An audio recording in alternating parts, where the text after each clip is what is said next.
Good morning po. It's break time. Kumusta po kayo muli?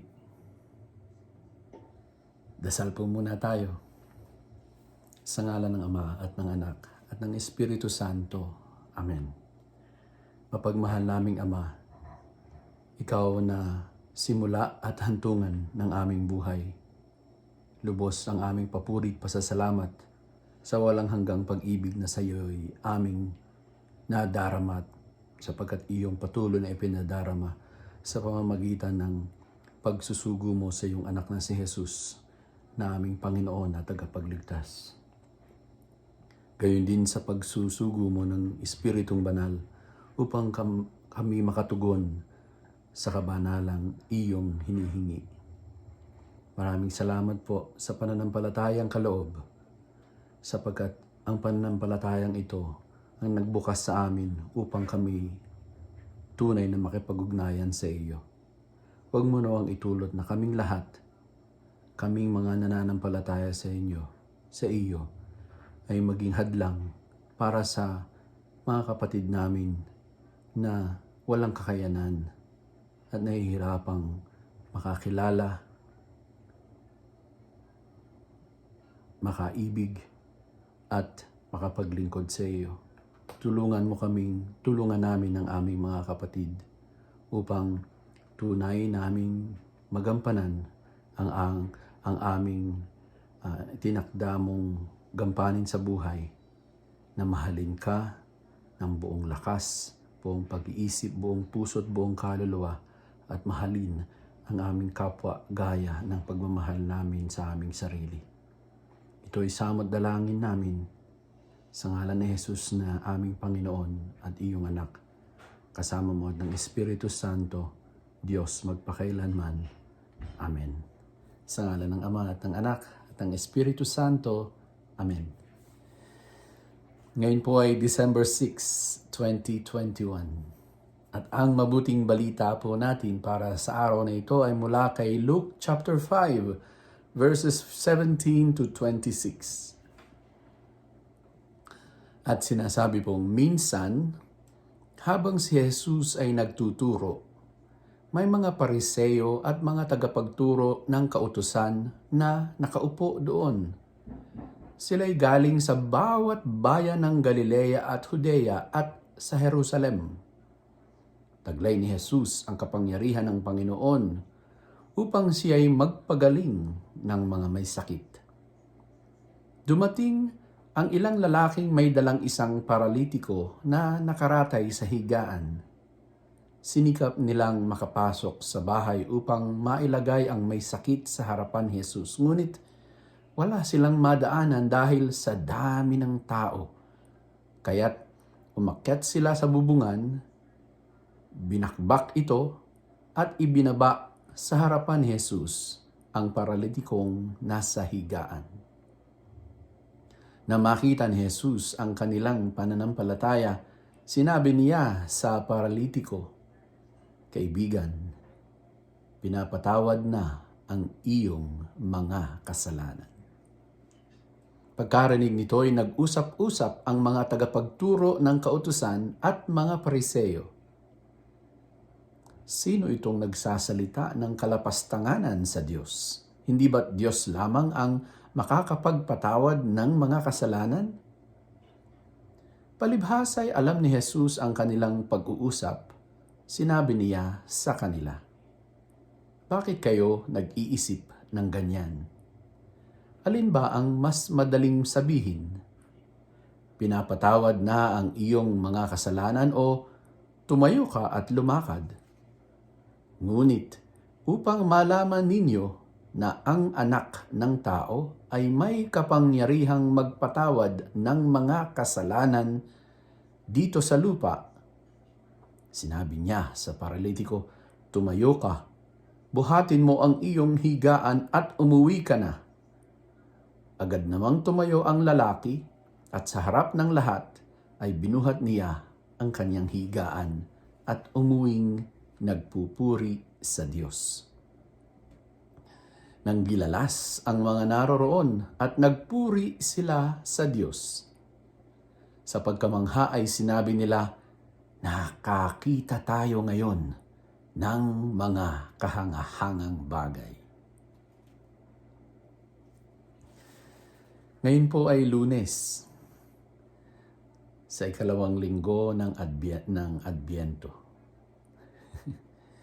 At ang magandang balita po natin ngayon ay maging daan tayo upang ang mga walang kakayahang makalapit sa Diyos ay makatanggap ng kapatawaran at kagalingan sa buhay. 4 na uri ng tao ang ibinida ni Lucas sa mabuting balita natin ngayon.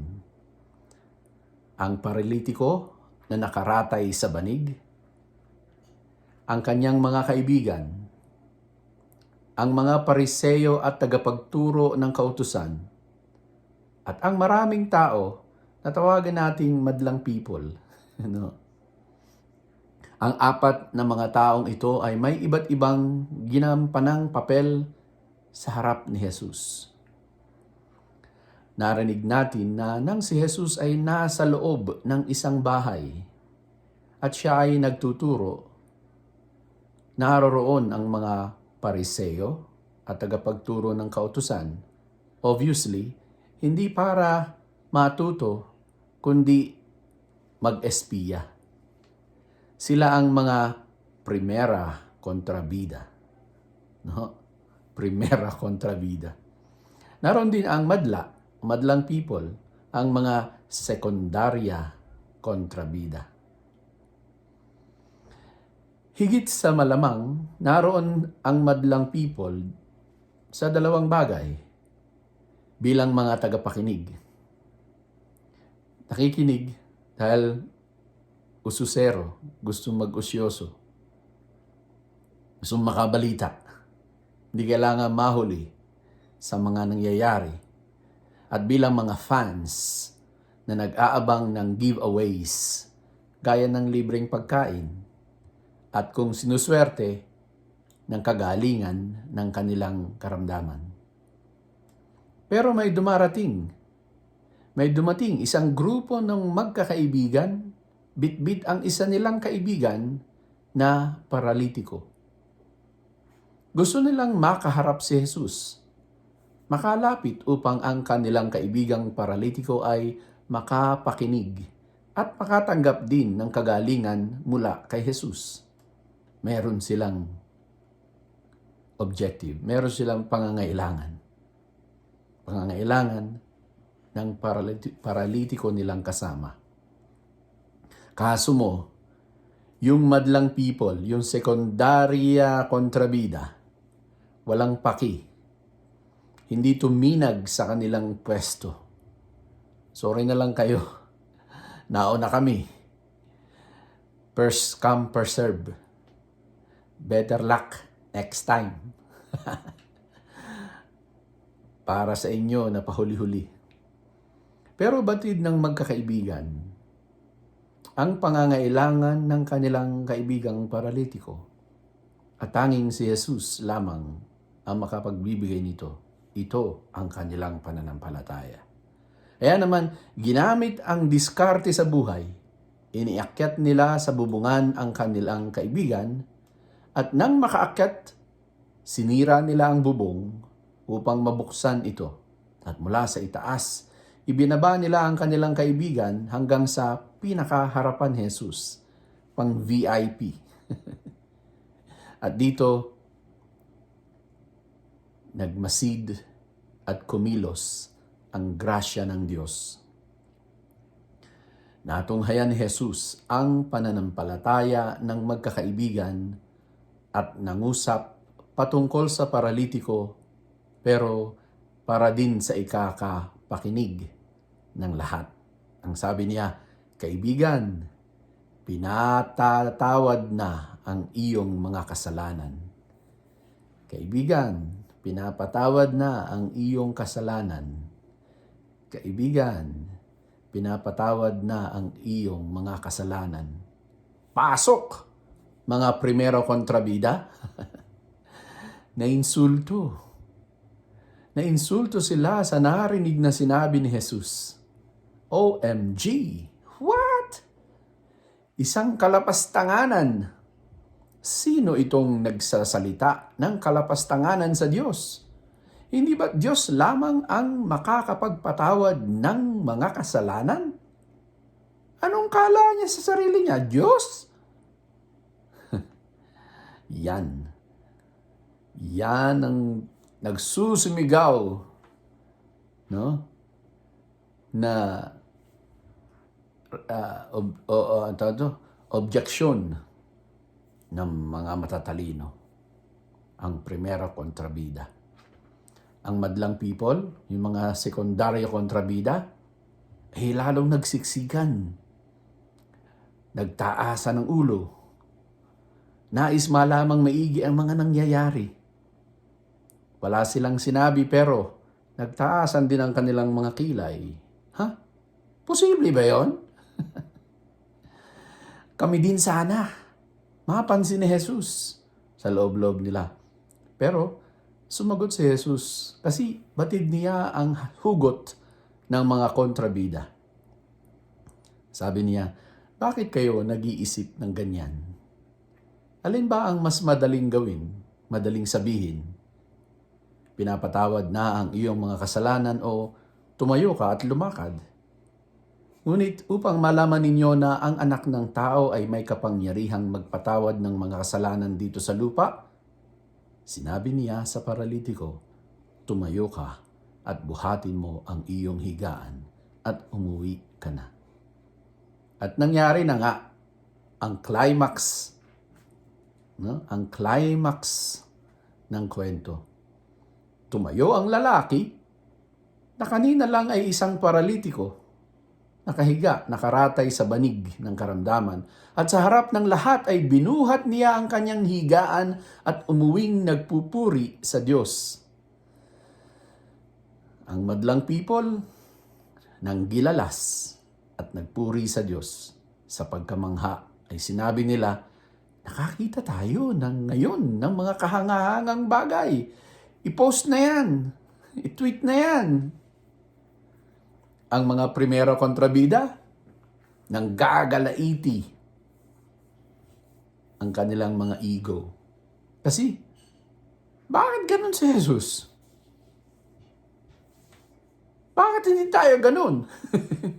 Ang sumbat nila sa kanilang sarili. Bakit di namin kaya yun? Bakit si Jesus, anak lang ng karpintero, ay banggaling at nakakagaling? Nagpatawad pa, yabang. Saka yung paralitiko at mga kaibigan niya, trespassing yung ginawa nila. Sinira pa yung bubong. Sinira pa yung bubong ng bahay. Pwede natin silang idemanda. Ano ba ang gustong palabasin ni Jesus? Kaibigan, ano nga ba? Ano nga ba ang gustong ipahiwatig at palabasin at ituro ni Jesus sa mabuting balita natin ngayong araw ng December 6? Ito po ang aking pagninilay. Si Jesus na nasa loob ng bahay ay larawan ng simbahan. Nakaupo siya at nagtuturo gamit ang salita, sapagkat siya ang salita ng Diyos na nagkatawang tao. Sa loob ng simbahan, may dalawang klase ng taong present palagi sa loob ng simbahan. Una, ang mga matatalino, may kaalaman sa rekotitos ng mga elemento ng pagsamba at karunungan sa mga nilalamang mga katuruan at doktrina ng pananampalataya. At pangalawa, yung mga datihan, palagi yan, matatagal na ang parokyano. Inaari na nga nila ang simbahan bilang kanilang sariling bahay. Sila yung nasusunod. Sila ang may alam ng lahat. Sila ang nakaupo kasi donated nila yung upuan. No? Tapos, yung maraming madlang people na naroroon kasi gusto nilang makaranas ng biyaya. Ang madlang people na nagpupunta sa simbahan, nandoon sa simbahan, kasi gusto nilang makatanggap ng biyaya. Gusto nilang makarinig. Gusto nilang makakita. Gusto nilang makaranas ng hipo ng kamay ng Diyos. Kasi alam nila may milagrong mangyayari. May grasyang hatid. At di pwedeng hindi nila iyon maranasan. Kaya sila naroroon. Ito ang problema. Dahil pinupuno nila ang loob ng simbahan, hindi na nila binigyan ng puwang ang isang paralitiko.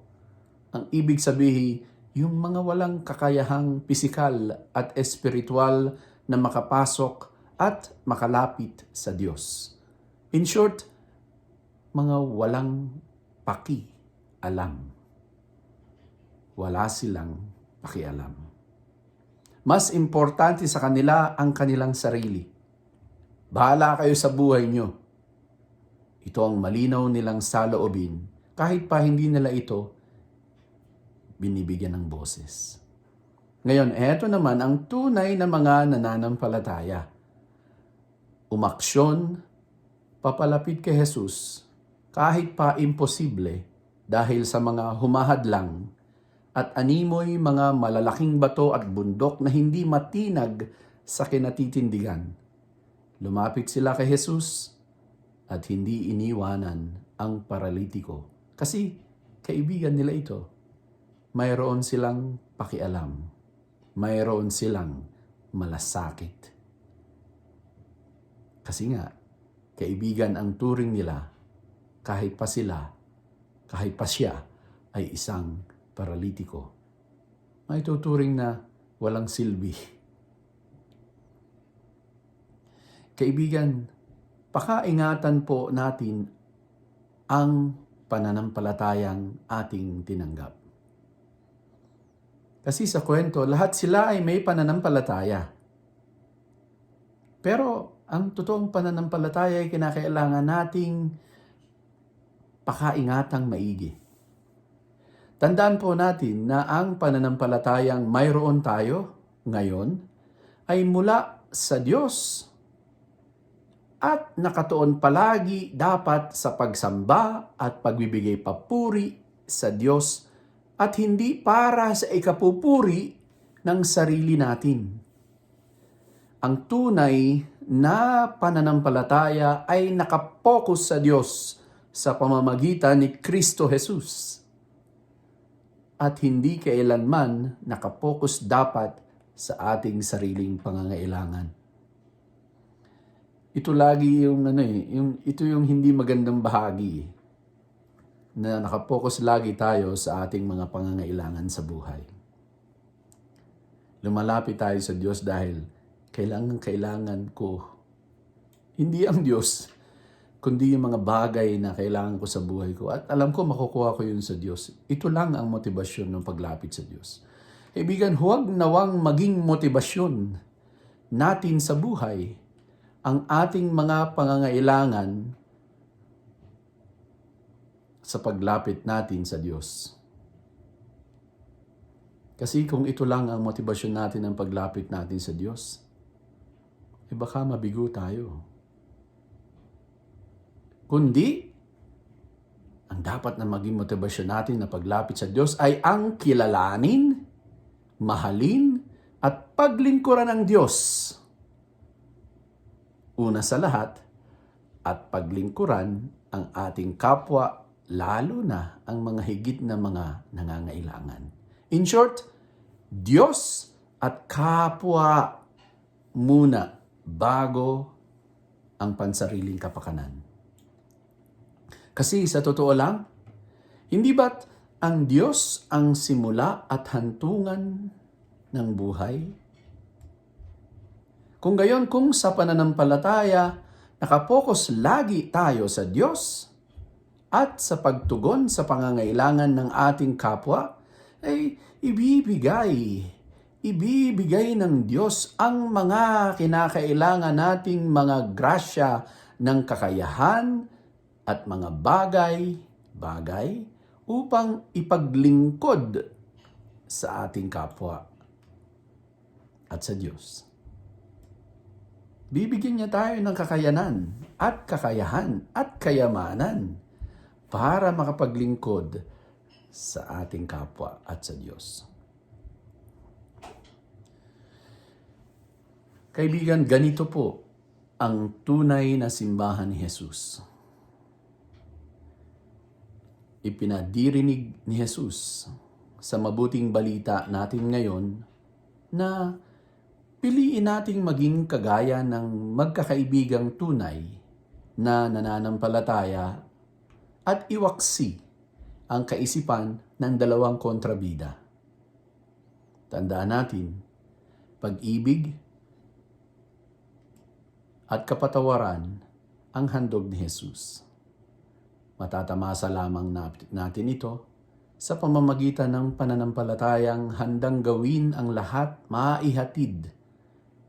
Makasabay lamang nating maihatid ang kapwa na tao nating mga walang kakayahan na makapasok at makalapit sa simbahan.